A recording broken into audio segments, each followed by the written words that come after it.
Hey, we're Skillet, and you're watching Loudwire. I think that you never know with music when you start getting on the road playing like crazy. You just think, I want to do a great show. I want the fans to be happy. And then before you know it, people start saying things about you like, oh yeah, they're that band that does this and this. And it's always funny as a musician to hear what other people say about your songs, you know? So I think it only became clear to us a few years ago how diverse the crowd was. We started noticing, oh, there are like parents with their little kids here. You know, almost like an Aerosmith concert. I always tell people, Skillet's concert is basically like an Aerosmith show if there was 3% of the fans. You know, like it's like that, like grandpas with their little kid, 3 generations. This is true. We met a family on our last tour, 4 generations of Skillet fans in one family. That's a really old woman rocking. Just saying. Hey, don't talk about me like that. Oh, Save Me is one of my favorites on the record too. I like that it reminds me a little bit more of some older Skillet stuff, of maybe an era that was a bit more like riffy and maybe even kind of darker, kind of a little bit of a gothic kind of lyric to it, which we thought was really cool. And the song was about the fact that all of us, maybe all of us humans, we don't really love to be vulnerable with people. You know, even when you're married, it's not so easy to always open up and be completely 100% honest about who you are, because we all have things that we don't love about ourselves. And the song Save Me is that like fear of opening up, of being totally vulnerable. And I think that, you know, in writing the song, if I had to be honest, there are things I don't love about myself, and I do need help. I want that to change. So it is a song that's about reaching out for help. The graphic novel is called Eden, and it's kind of science fiction. I would say it's kind of Hunger Games meets Walking Dead, or even maybe Mad Max or something like that. A little post-apocalyptic, but it definitely has what I consider to be kind of a classic science fiction feel to it, because a lot of classic sci-fi has these kind of like spiritual elements to it, you know, prophecies, and whether it's like Dune is one of my favorite books, Blade Runner, you know, the movie Blade Runner, which was based on a sci-fi book. It's post-apocalyptic world, and people are kind of trying to survive however they can. And there's a group of people who begin to all have this dream. Everyone's having the same dream in this kind of group, and they kind of become a little bit, people are afraid of them, almost like there's some religious kind of cult thing, because it's turning their eyes, it's changing the colors of their eyes, and so it's a dream of a door. And so you have to get the book to find out what else it is. But some of this, it does have a lot of really cool struggles, maybe sort of like the kind of drama you might see in like Battlestar Galactica, or even like 24, which is that sometimes you have to make hard decisions, you know, to save a lot of people. You might have to do something that you're not proud of, and weighing kind of like the cost of one life versus a greater good. You know, great ideas like that. So it's pretty exciting. The book is actually really good. The artwork's fantastic, and I'm a total comic nerd, so it's always been a dream of mine to do a comic book. And so I'm probably a little bit more excited about this book than I should be. Probably should focus on music, but I'm really pumped about it. But yes, sometimes people don't quite understand maybe who Skillet is, because we do share our faith a lot.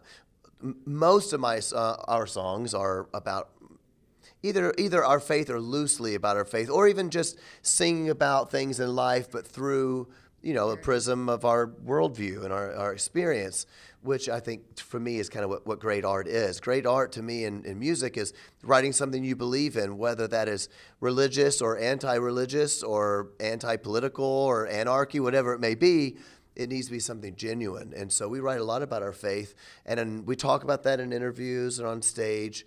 But one of the things Skillet never wanted to do was only sing to Christian people. I never wanted to do that, and I've always tried to kind of to stay away from that, which is I think why we have so many non-religious fans. Not a week goes by that I don't get a tweet. People go like, I'm an atheist, but I don't get the Jesus stuff, but I love your music. Music should bring people together, in my view. Broad scale is fighting for people, for peace in their lives, for so many people out there don't have moms or dads that love them. You know, all the people that just feel alone and not heard, which is most people. Those are the people we fight for. Absolutely. We hear you, we see you, we actually care about you, even though we can't get in there and do it. Maybe our music can in a moment where you need it.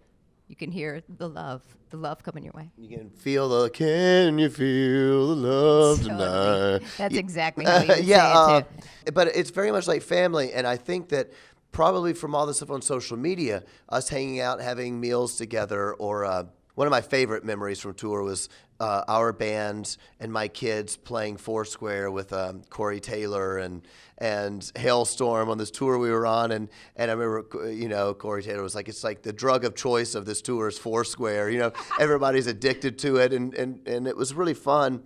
And this is a true story. I met a fan that said that she never met her dad. Her mom left her when she was 4, dumped her in some orphanage. She was in the system for years and years, and said the only good thing in her life was watching these Skillet podcasts. So every month we would release a Skillet video podcast of us playing Foursquare and having dinner with the kids and acting dumb. And she said, watching those podcasts made me feel like I had a family. And I thought, really? We're just a rock band doing really dumb stuff, trying to make people laugh. And I think that's a lot of what Skillet fans like. Even though they might not know exactly what it is, they feel like they're a part of something that matters. And Skillet does have a lot of songs about, how did you put it, like fighting, like finishing the fight. I don't remember how you said it. I think that all of that to me is wrapped up. We do write a lot of songs about that, probably because that's been kind of like our story. And I think the way that we were able to do that was just to kind of, sometimes I say when you go in the music industry, you need to know who you are before you dive in, because this industry will just chew you up.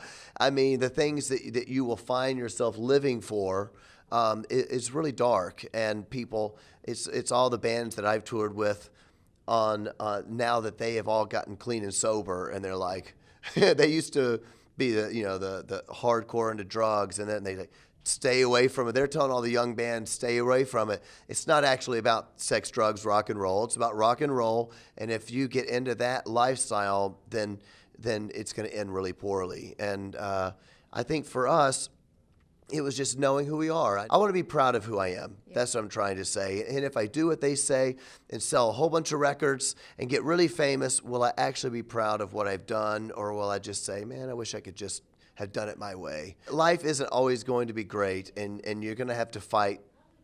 You're going to have to fight through it. Is that cheesy? Sounds like a platitude, but it's really true. I think there's something happening in culture right now, if you don't mind me getting off of my culture studies, which I love. But it's really true, in which I think that people are trying to create a culture that they're like, did you see the Lego movie? Everything is awesome. Everything is so great, and it's going to be the best day of the rest of your life. It's going to be the best day of your life. Everything's going to be so great, and I always tell my kids, like, that's not what life is like.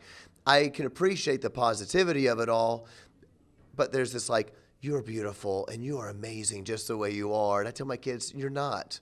You're not great the way you are. You need to be a better human being. You are beautiful, and we do love you. Well, yeah, we love our kids, but guess what, kids? You're just like me. You're not awesome all the time, and you're not beautiful all the time, and everything you do isn't better than the last day. You're going to do things that you're not proud of, and you're going to be mean to people sometimes. You're going to have a bad day, and those are the things you need to change. And I think that we've kind of have this thing in culture that we're telling people that life is going to be so amazing, and I think that that's, in my opinion, contributing to the rise in suicide rates, the rise in depression rates. I think people are getting an idea that life is going to be something that it's not. They don't know they're going to have to fight through these battles. So to me, it might sound like a platitude, but just to say life is going to be hard, but you can be victorious in the fight. That's what the record's about.